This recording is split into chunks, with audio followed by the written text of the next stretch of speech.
네, 잠언 4장입니다. 잠언 4장 1절부터 9절.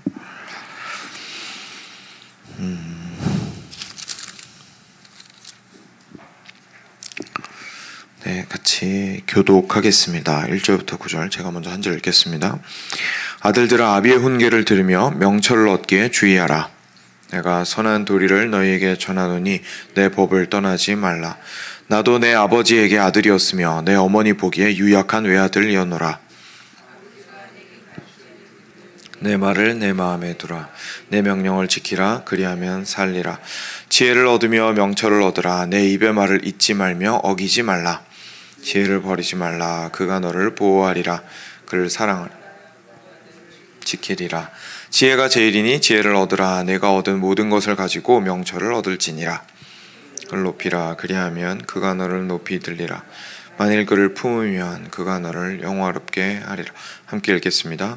그가 아름다운 관을 내 머리에 두겠고 영화로운 면류관을 내게 주리라 하셨느니라. 아멘. 네, 계속해서 잠언 우리 함께 보고 있습니다. 이제 시작이 이렇게 됩니다. 아들들아, 아비의 훈계를 들으며 명철을 얻기에 주의하라. 그래서 잠언 자체가 이제 지혜에 관련된 이야기이긴 한데 전체 포맷이 앞부분에 그 솔로몬의 잠언이라라고 시작하면서 자신의 아들들에게 주는 이제 권면의 말로서 형태를 띠고 있습니다. 그래서 여기서도 동일하게 그렇게 이야기를 하고 있죠. 그래서 아들들아, 아비의 훈계를 들으며 명철을 얻기에 주의하라. 근데 이 아비의 훈계가 어떤 것이냐면 2절에 보면 내가 선한 도리를 너에게 전하노니 내 법을 떠나지 말라. 나도 내 아버지에게 아들이었으며 내 어머니 보기에 유약한 외아들이었노라. 아버지가 내게 가르쳐 이르기를 내 말을 너의 마음에 두라. 내 명령을 지키라. 그리하면 살리라. 지혜를 얻으며 명철을 얻으라. 내 입의 말을 잊지 말며 어기지 말라. 하면서 자기가 들었던 말을 다시금 반복해서 이제 자녀한테 하는 것을 저희가 보게 됩니다. 여기서 오늘 첫 번째로 좀 보면서 생각해보고 묵상해보기 원하는 것은 바로 지혜가 주어지는 방식입니다. 잠언 자체가 우리한테 시사하는 바가 있는데 지혜가 우리에게 훈계의 형태로 전달된다는 것을 알 수가 있습니다. 근데 저 자신의 삶이나 훈계를 들을 때의 우리 마음의 태도를 보면 사실 이렇게 생각하기가 쉽지 않다는 사실을 깨닫게 됩니다. 지혜라는 것은 우리가 생각했을 때에 밖에서 자연 보고 명상하다가 갑자기 쓱 하고 마음속에서 떠오르는 것이라든지 사람들이랑 대화하다가 이제 알지 못했던 정보나 이런 것들을 통해서 깨닫게 된다는 건지 뭔가 굉장히 자연스럽고 그리고 나를 아주 기쁘게 하는 방식으로 주어지는 것이라고 생각할 때가 많이 있거든요. 근데 사실 지혜는 굉장히 아프게 옵니다. 지혜는 굉장히 우리가 받아들이기 힘든 방식으로 다가옵니다. 그게 왜냐하면 지혜는 기본적으로 방향을 제시하기 때문에 그렇습니다. 그런데 내가 원하는 방향이 우리가 없는 사람들이 아니거든요. 아무 생각이 없는 사람은 오는 지혜가 무슨 말인지 못 알아듣겠지만 이제 내 생각이 있어서 나름대로의 삶의 방향을 설정하고 나아가고 있는 사람한테는 지혜가 다가왔을 때 당연히 마음이 아픕니다. 왜냐하면 내가 생각하는 방향과 다른 방향을 대부분의 경우에 제시하기 때문에 그렇습니다. 가장 좋은 건 당연히 지혜와 마음을 합하는 거겠죠. 그렇지만 실제로 우리의 상태는 어제 말씀에서도 함께 살펴볼 수 있었듯이 계속해서 나이가 들어갈 때마다 새로운 경험들을 하게 되고 새로운 이전까지의 축적된 경험들을 가지고 새로운 결정들을 하게 되고 지속적으로 성장해 나가는 과정 속에서 있는데 그 길을 함께하고 계속해서 옆에서 이렇게 올바른 길로 갈 수 있도록 해주는 것이 결국 지혜거든요. 그러면 그 지혜가 올 때에는 항상 다른 방향에서 옵니다. 그래서 앞으로 가고 있는데 직풍으로 때린다든지 맞바람으로 때린다든지 하는 방식으로 하지, 저희가 원하는 건 뒤에서 순풍을 받아서 쭉쭉쭉 이 오르막길을 올라가는 것이지만 대부분의 경우에는 그 올라가는 그 다음 스텝, 내가 얻게 되고 성취하게 되는 것이 인생에서 중요한 것이 아니라 나라는 사람이 훨씬 더 커지고 단단해지고 풍성해지고 깊어지는 것이 더 중요하기 때문에 당연히 내 안에서 일어나는 동기와 의도와 목적과 욕심과 욕망에 대해서 지혜는 내버려두지 않고 다루게 됩니다. 그래서 이것들이 훈계의 형태로 많이 오게 되는 거죠. 저희가 성인이 되고 난 이후에는 아무래도 삶의 풍파가 우리한테 훈계로 많이 다가옵니다. 그런데 저희가 오늘 말씀을 통해서 한 가지 알게 되는 게 있죠. 어쩌면 우리가 그 모든 삶의 풍파를 정말 뒤지게 맞았던 것은 이미 말씀으로 주어진 훈계를 듣지 않아서일지도 모른다라는 생각을 우리가 하게 되는 겁니다. 그렇게 뒤지게 맞은 건 어쩌면 내가 귀를 닫아서일지도 모른다는 생각을 하게 되는 거죠. 실제로 이제 말씀을 통해서 지혜가 있을 때에 귀를 열고 내 마음에 합하지 않으며 나랑 상관없다고 생각하거나 내 마음에 아프기 때문에 젖혀주었던 말을 들었더라면 그 상황에서 어쩌면 조금은 더 지혜롭게 행동했을 수도 있다는 생각을 하게 됩니다. 결국은 말씀 안에서 하나님께서 선한 도리로서 주시는 그 말씀들을 우리가 지혜롭게 들어야 하는 이유입니다. 마음이 아파서 무릎을 꿇고 주님 앞에 나올 수 있습니다. 처음에는. 그런데 그런 일이 동일하게 항상 반복되는 것은 어디서부터 내가 왜 잘못됐는지를 사실 아직 깨닫지 못한 겁니다. 여전히 삶의 고난을 통해서만 깨닫는다면, 여전히 내 몸이 힘들어야만 깨닫는다면 그 전에 미리 나의 생각과 귀를 하나님의 말씀을 향해서 열고 있지 않은 것일지도 모릅니다. 지혜라는 것은 하나님을 경외하는 것과 나 자신을 아는 겁니다. 근데 이거는 시간이 지나야만 습득할 수 있는 지혜입니다. 하나님이 누구신지 당연히 그 수많은 어려움들을 거쳐야 되죠. 그냥 순풍순풍하게 지나가는 일들은 당연히 없습니다. 반대로 나 자신을 알기 위해서, 그리고 타인이라는 사람을 알기 위해서도 많은 시간이 지나야 합니다. 우리가 알다시피 이 정리하는 방식이 내 마음대로 정리가 될 수가 있습니다.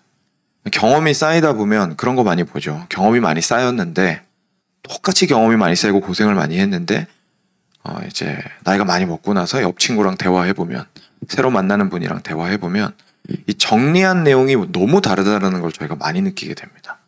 똑같이 힘들었는데 내가 생각하는 사람이랑 저 사람이 생각하는 사람이랑 너무 다른 거고, 어떤 일이 닥쳤을 때 어떻게 행동해야 된다라고 결론에 도달했는데 그게 너무 다른 거예요.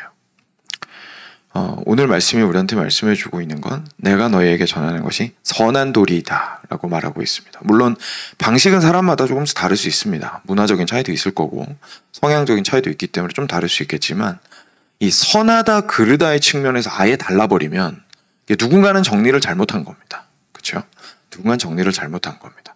그러니까 우리가 뭐 남 탓할 것이 아니고 남 판단하자고 지금 이 얘기를 드리는 게 아니고, 우리 자신을 지속적으로 말씀에 비추어서, 진리의 그 선한 도리에 비추어서 그 아픈 말씀을 지혜롭게 듣고자 귀를 기울이고 마음을 낮추어야 하는 것이 반드시 필요하다라는 것을 오늘 말씀이 보여주고 있다는 얘기죠. 그래서 우리가 고생했다라는 말이 우리한테 감투로 작용할 때가 있는데, 고생 자체는 여러분 아무런 의미가 없습니다. 고생 자체를 통해서 우리가 겪게 되어서 어느 정도의 이제 경험을 축적하게 되고, 그래도 이전보다 좀 더 세상을 살아갈 만한 사람이 된다는 측면에서는 고생의 의미가 있지만, 진짜로 고생을 올바른 것으로 나의 양분으로 삼기 위해서는 선한 도리로서 인도하는 하나님의 훈계로 어떻게 내가 이 고생을 받아들일 것인가가 가장 중요한 겁니다. 올바르게 받아들이지 못했을 때의 정리된 고생은 잘못 정리된 고생일 가능성이 굉장히 높은 거죠.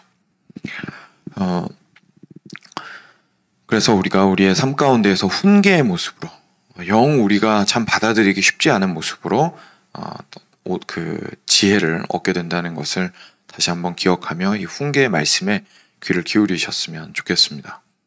그리고 두 번째로는 이 부분이 사실 저희를 정말 어렵게 하는 건데요. 훈계는 사람을 통해서 옵니다. 훈계는 사람을 통해서 옵니다.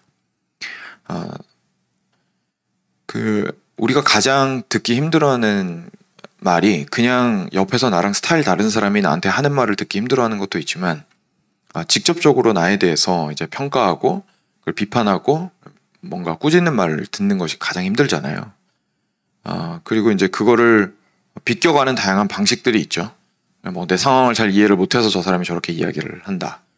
뭐 대부분 맞는 말일 겁니다. 그리고 저 사람이 지금 다른 이유 때문에 다른 의도를 가지고 내가 미워서 시기 질투해서 뭐 지금 술 마셔서 정말 그냥 상황으로 이렇게 다 미는 거죠. 그 사람이 하는 말을. 그래야 내가 덜 아프잖아요.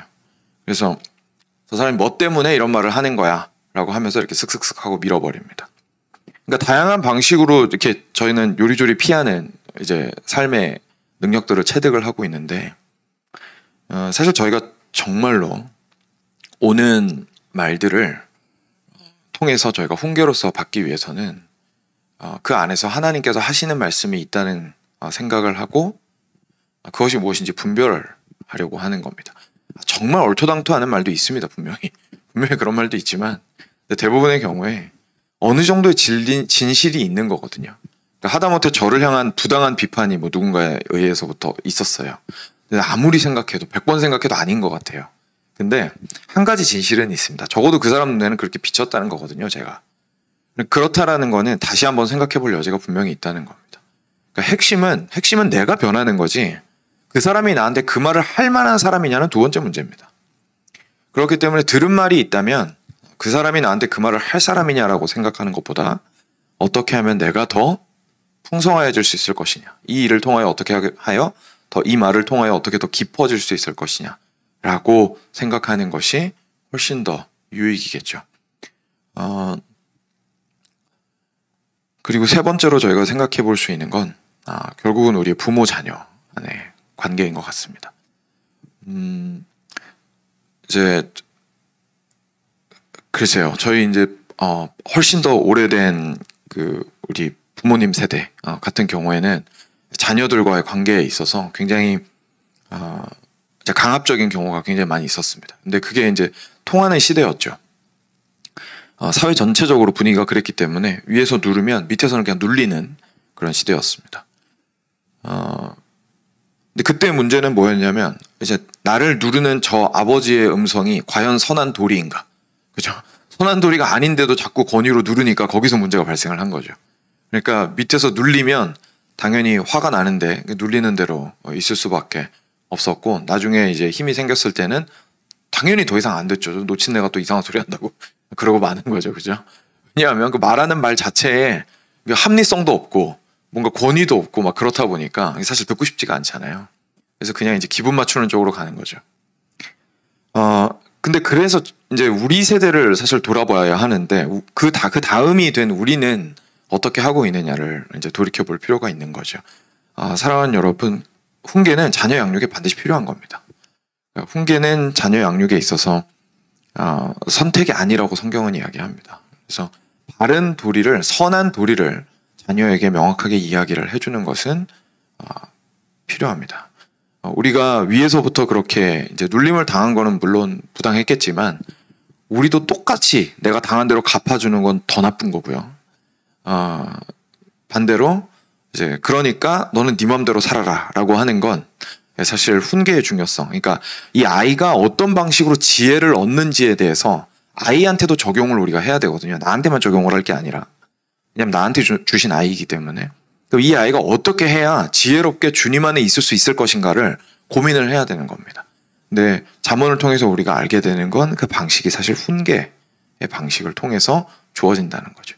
그 훈계의 스펙트럼이 굉장히 넓다는 것도 알 수 있어요. 훈계라는 게 맨날 혼낸다는 것만 얘기하는 게 아닌 거죠. 그러니까 바른 길을 제시해 주는 거. 아무 일도 없을 때도 바른 길을 제시해 주는 거. 그래야 아이가 생각할 여유가 있고 어느 정도 자기 스스로를 정리하면서 나아갈 수 있는 삶을 정리하는 시간들이 있을 겁니다. 진짜로 잘못했을 때에도 도망치지 않고 들어가서 그 잘못 안에서 함께 고민하고 뒹굴면서 명확하게 바른 길을 알려주는 것. 심지어 어떨 때는 이 아이의 마음이 몰라서 그랬던 것이 아니라 알고 있는데도 불구하고 그 마음이 강팍하고 마음이 끝까지 하나님의 뜻을 따르고자 하지 않아서 잘못된 것을 원하고 욕망하고 끝까지 그 길로 향해서 갈 수밖에 없는 상태라고 한다면 그 마음을 볼 수 있도록 도와줄 수 있어야 합니다. 어릴 때에는 그래서 꾸짖어야 하는 거죠. 실제로 꾸짖어야 하는 거죠. 물론 나이가 들어서도 그 꾸짖음을 부모가 안 하면 누가 하겠습니까? 나이가 들고 나서는 뭐 정말 아이가 듣기 힘들어 하겠지만 그래도 부모가 아니면 그 꾸짖음을 할 수 없는 상황이라고 판단이 되면 때로는 꾸짖음을 택해야 될 때도 있을 겁니다. 여하간의 다양한 스펙트럼의 방식으로 핵심은 이 아이가 선한 도리를 향하여 따라서 살 수 있도록 훈계하는 자의 역할을 하는 사람들이 우리가 되어야 한다는 겁니다. 우리는 훈계하는 걸 들을 줄도 모르고 훈계할 줄도 모르는 사람들이 되어버렸죠. 어느덧. 근데 그렇게 해서는 지혜를 얻을 수가 없습니다. 나도 지혜를 얻을 수가 없고 지혜를 전달할 수도 없습니다. 그래서 우리가 먼저 하나님의 말씀과 그리고 환경과 사람을 통하여 들리는 훈계들을 받아들일 줄 아는 겸손과 지혜가 있을 때에서야 비로소 그것을 전달할 수 있는 사람들이 될 수 있겠죠. 그래서 이것에 대해서 이제 그 이어지는 부분에 지혜에 대해서 계속 우리한테 이야기를 해주고 있는 겁니다. 그래서 이 잠언 저자가 아버지에게 들은 말을 하죠. 4절부터 다시 보겠습니다. 아버지가 내게 가르쳐 이르기를 내 말을 너의 마음에 두라. 내 명령을 지키라. 그리하면 살리라. 지혜를 얻으며 명철을 얻으라. 나의 입의 말을 잊지 말며 어기지 말라. 지혜를 버리지 말라. 그가 너를 보호하리라. 그를 사랑하라. 그가 너를 지키리라. 지혜가 제일이니 지혜를 얻으라. 네가 얻은 모든 것을 가지고 명철을 얻을지니라. 그를 높이라. 그리하면 그가 너를 높이 들리라. 만일 그를 품으면 그가 너를 영화롭게 하리라. 그가 아름다운 관을 내 머리에 두겠고 영화로운 면류관을 내게 주리라 하셨느니라. 자, 이 말씀이 이 맥락이 일단 이 내용부터 보고 그 다음에 맥락을 한번 생각을 해볼게요. 이 내용 자체가 지금 무슨 내용이죠? 진리가 얼마나 귀한지 알아서 그 진리를 그 무엇보다도 1번으로 추구하라라는 뜻입니다.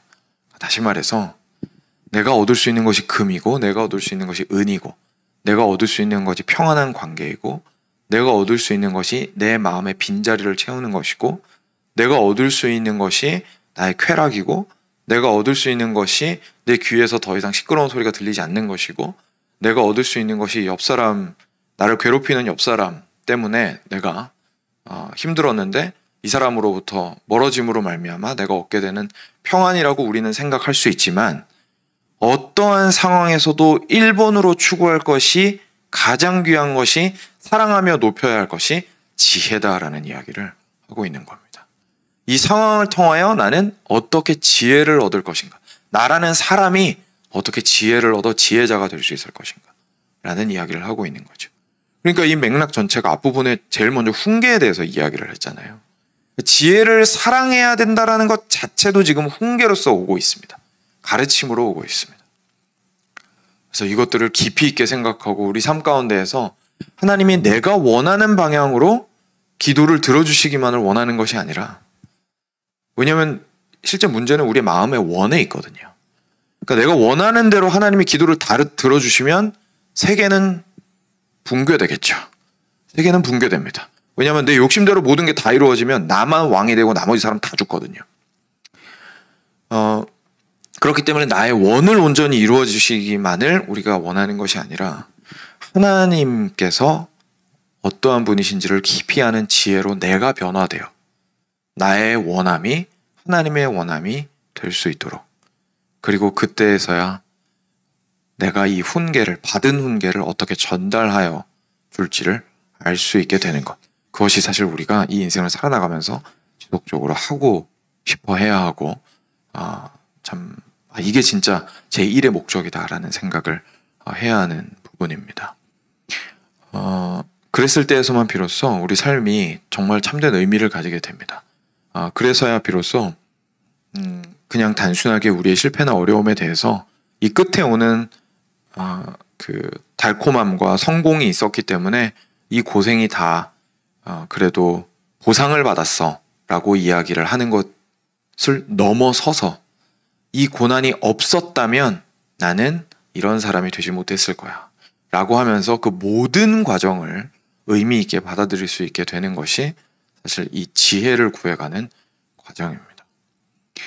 아마 이제까지 인생을 걸어오시면서 그리고 혹은 지금 처한 상황이 좀 지혜를 좀 배양하게 해주는 상황이라는 생각을 하기 어려우실 수도 있습니다. 그리고 주변에서 들려오는 말들에 대해서도 쉽게 흔들리며 무너질 수도 있습니다. 그렇지만 우리가 마음을 굳게 하고 이 상황 안에서 과연 주께서 내가 어떻게 이 상황을 통하여 하나님 경외하기를 배우기 원하시고 나라는 사람에 대해서 더 알아가기를 원하시는지를 깊이 있게 묵상하고 그 씨름을 포기하지 않으셨으면 좋겠습니다. 같이 기도하겠습니다.